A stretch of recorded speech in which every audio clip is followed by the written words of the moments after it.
বন্ধুরা সবাই কেমন আছেন? আশা করছি সবাই ভালো আছেন। শুরু করা যাক আজকের আমাদের ভিডিও।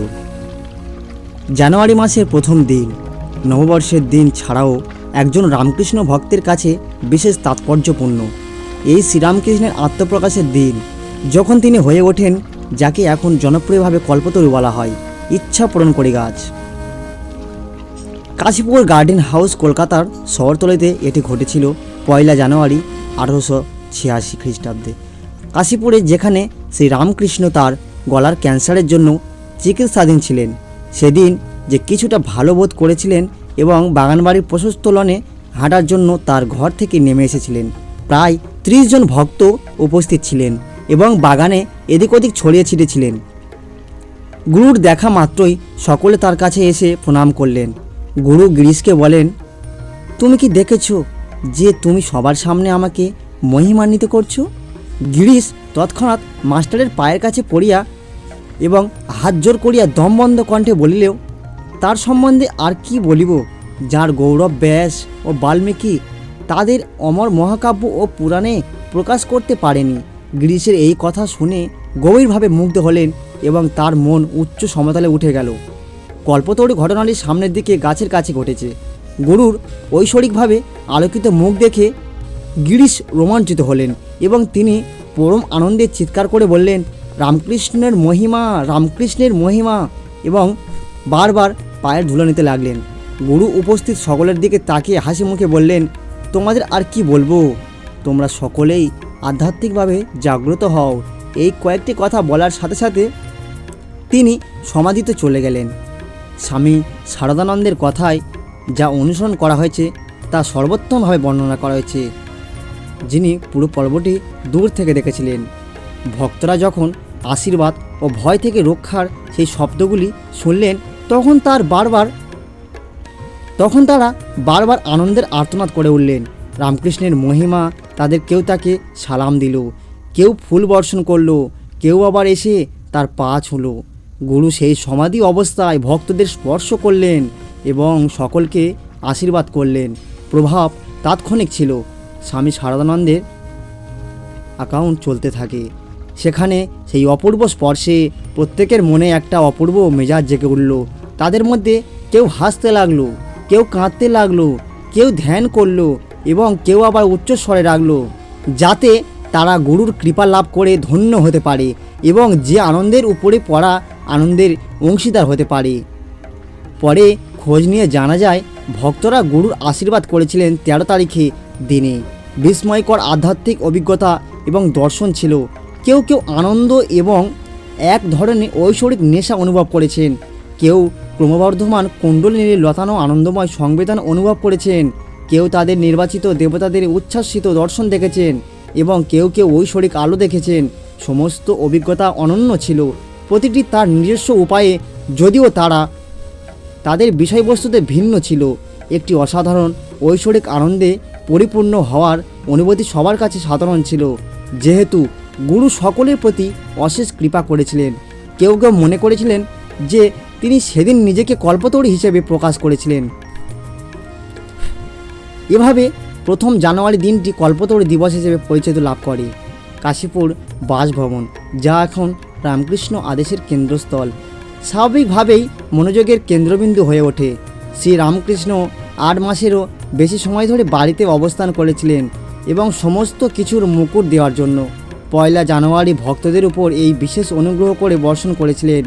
আজও সারা বিশ্ব থেকে শ্রী রামকৃষ্ণের ভক্তরা কাশীপুর বাড়ির পবিত্র চত্বরে ঢেলে দেন মাস্টারের জীবন্ত উপস্থিতি অনুভব করতে এবং তার রেখে যাওয়া আধ্যাত্মিক উত্তরাধিকারের অংশ নিতে। প্রতি বছর কল্পতরু দিবসে ক্লাইম্যাক্সে পৌঁছে যায় যখন 1886 সালের মাস্টার কর্তৃক প্রদত্ত কল্পতরু অনুগ্রহ পুনরুদ্ধার করতে হাজার হাজার মানুষ কাশীপুরে ভিড় করেন। আধ্যাত্মিক চিকিৎসা, তার ভক্তদের ক্রমবর্ধমান সংখ্যা, তার নিজের শারীরিক জন্য তুলনায় কাশীপুরের কল্পতরু পর্বটি মাস্টারের জীবনে একটি বিচ্ছিন্ন ঘটনা নয়। দক্ষিণেশ্বরে একাধিকবার তার অন্তরঙ্গ ভক্তদের অনুরূপভাবে তিনি আশীর্বাদ করেছিলেন।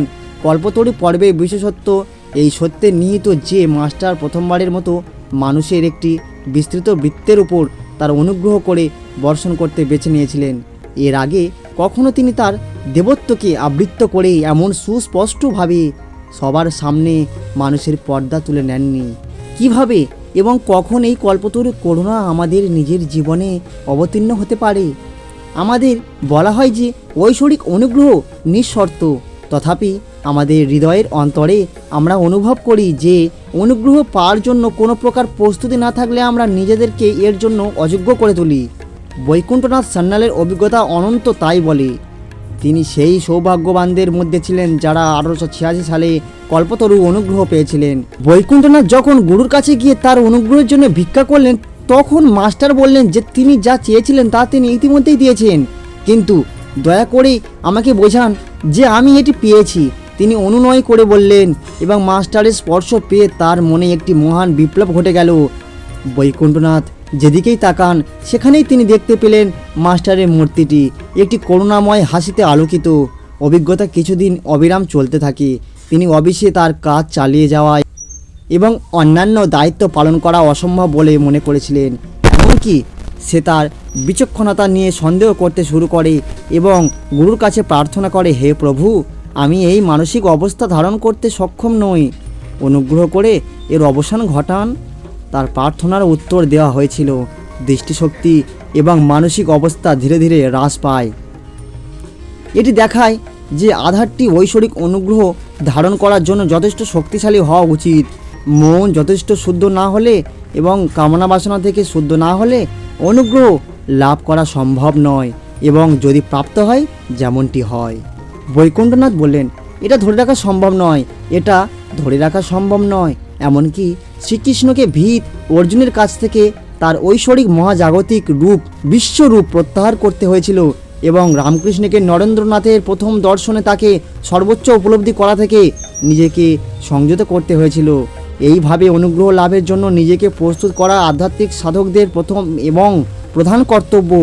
যে পরিমাণে তারা এটা করতে সক্ষম, সম্ভবত এটা বলা আরও সঠিক হতে পারে যে কল্পতরু তাদের কাছাকাছি চলে যায়।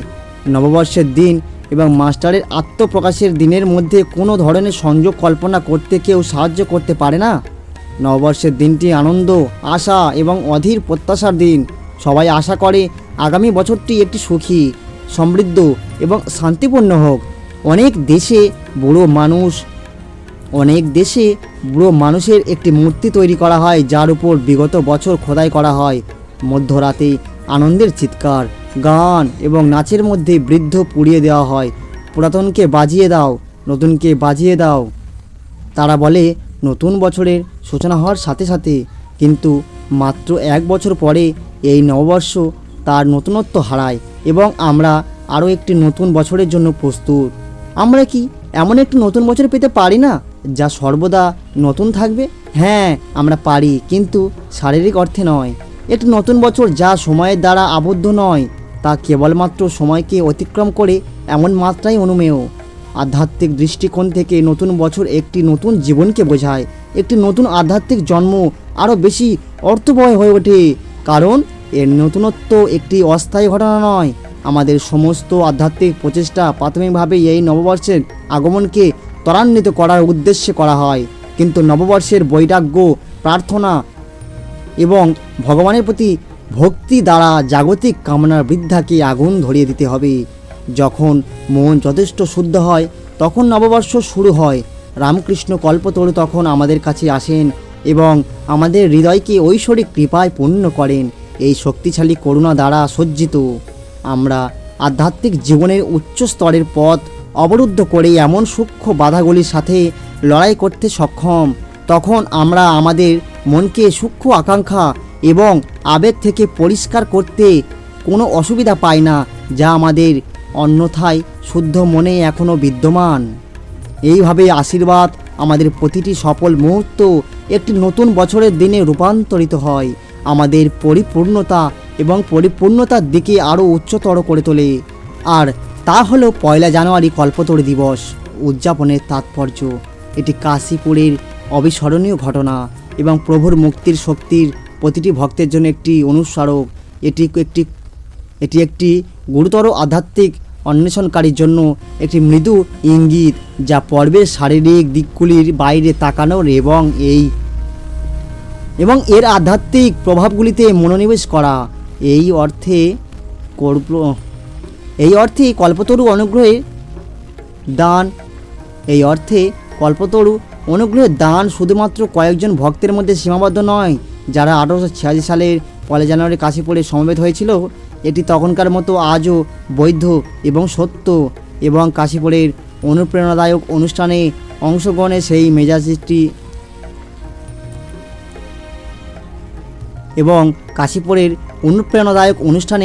অংশগ্রহণের সেই মেজাজটি পুনরুদ্ধার করার জন্য যে 1 জানুয়ারি একজন রামকৃষ্ণ ভক্তের কাছে একটি বিশেষ অর্থ বহন করে। বন্ধুরা, কেমন লাগলো আপনারা কমেন্ট করে জানাবেন। জয় শ্রী রামকৃষ্ণ। বন্ধুরা, ভালো থাকুন, সুস্থ থাকুন। দেখা হচ্ছে পরের ভিডিওতে।